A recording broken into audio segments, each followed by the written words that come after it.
ایک امام تھے امام عاصم، مسجد نبوی میں بچوں کو قرآن سکھاتے تھے.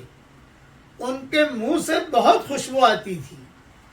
لوگ پوچھتے تھے کہ آپ نے کیا کھایا ہے جو اتنی خوشبو آتی ہے. یہاں تک کہ اس زمانے کے حجاج جو آتے تھے وہ بھی ان کے درس میں جا کے بیٹھ جاتے تھے اور خوشبو آتی تھی. تو انہوں نے کہا یہ راز ہے، بتاؤں گا نہیں.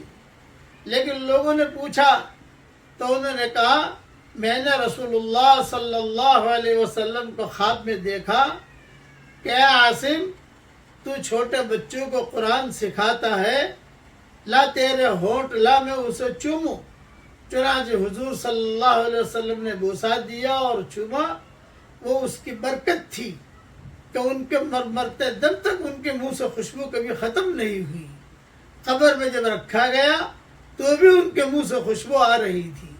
اس لیے اپنے بچوں کو بھی قرآن خود سکھاؤ اور اساتذہ سے بھی سکھواؤ اور آپ بھی محنت کرو. قرآن بہت بڑی دولت ہے. اللہ تعالی ہم سب کو اس کے دسترخوان سے فائدہ اٹھانے کی توفیق عطا فرمائے. آمین.